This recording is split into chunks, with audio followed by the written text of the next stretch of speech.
Have you heard of the app GhostLens? You won't find it on the App Store anymore. It was yanked within days of going live, supposedly due to violations of developer policies, but that wasn't the real reason. The truth is, a man died after using it. That man was my cousin Eli. I'm writing this because I can't sleep until I figure out what happened. Maybe someone out there can make sense of it. Maybe you can. GhostLens claimed to reveal the last moments of the dead. The app description was vague and eerie. Where they perished, they reappear. All you had to do was be in the exact location someone had died.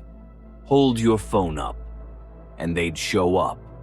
You could talk to them, record them. They'd even respond. Augmented reality for ghosts, it called itself. Eli wasn't into that kind of thing. He was a biomedical engineering graduate student. Very rational. Didn't believe in God, ghosts, or even horoscopes. But he stumbled across GhostLens by mistake while searching for an editing app to splice together videos of his thesis project. It intrigued him, he told me. He downloaded it and told me about it over dinner one night.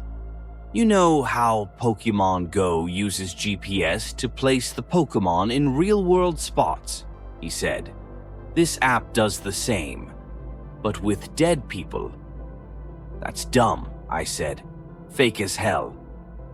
Probably, he shrugged. Still, creepy fun, right? The first time he used it, we were together. We drove out to a lonely curve on Route 37 where a classmate of ours, Emma Breen, had died in a wreck 3 years back. We parked. He opened the app. The screen flickered as if buffering. Then the camera view came on.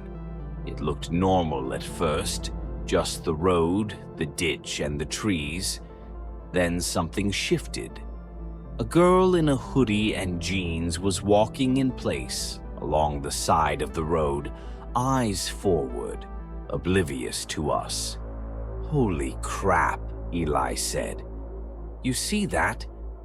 It's probably pre-programmed, I said, but I couldn't look away. She had Emma's build, Emma's limp. The app even mimicked how she'd drag her right foot slightly, something she did after a skiing accident.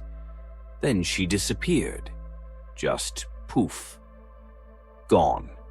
We both stared at the phone. Glitch? I said. I recorded it, Eli said. But when he checked his photos, there was nothing, not even a video file. We left it at that. A freaky experience, but whatever. But Eli couldn't let it go. He started driving to other locations where people had died, an overpass where a man jumped, a nursing home, even an old battlefield site. And the app kept showing him things, people, shapes, faces that looked wrong. Some were blurry, like they'd been corrupted. Some turned to look at him. One screamed, not through the phone's speaker, but into his mind, he said. They don't like being seen, he told me one night. His voice shook. Dude, delete the app. I tried. It won't uninstall. Reset the phone. I did. It's still there. Then came the nightmares. He'd call me at 3 a.m. some nights, rambling. Once he said there was someone standing in his apartment. I drove over and found him curled up in his tub, phone shattered on the floor. He begged me not to leave. He stopped going to class. His thesis advisor emailed me, worried. So did his mom. I tried staging an intervention. He refused to come out of his room, and then one night he texted me, going to see Dad. Our uncle, his father, had died 10 years ago in a cabin fire in Vermont. I knew instantly what he meant. I broke into his apartment, found it empty, and drove straight through the night. The old family cabin still stood, blackened and half-collapsed, way up near the Canadian border. I hadn't been there in years. I arrived just before dawn. Eli's car was parked outside. I ran into the remains of the house, calling his name. I found him in what used to be the kitchen. He was kneeling, holding his phone up, staring into the screen. "He's here," he whispered. I looked. For a second I thought the screen was cracked. Then I saw a face, or something like it. Skin melted, teeth exposed, one eye a pool of ash.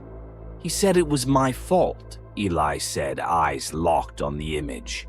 "It wasn't," I told him. "It wasn't your fault." He said I have to burn too. I lunged for him. Too late. He doused himself in something from a bottle and flicked a lighter. The flash blinded me. I screamed. The heat hit me like a truck. I got him out, or most of him. He was still alive, barely, when the paramedics came. He was conscious for a moment, grabbed my hand. "It follows the phone," he croaked. He died on the helicopter ride to the hospital. The phone, the paramedics said they never found one. His backpack was burned, his clothes gone. I searched the wreckage for days. Nothing.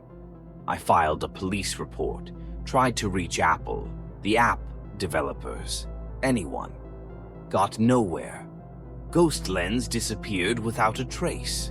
No website, no developer contact, no download history. It was like it had never existed. But here's the thing. Yesterday I got a package, no return address, just my name. Inside was a phone, not Eli's, a newer model. And on the home screen was a single app icon, GhostLens. I haven't opened it.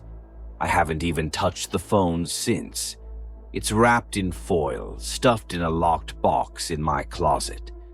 But I hear it sometimes. Buzzing. At 3 a.m. Every night. So I'm writing this here.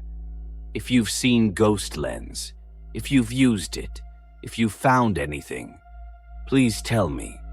I need to know I'm not crazy. I need to know if it can be stopped. Because if it can't, I think I'm next.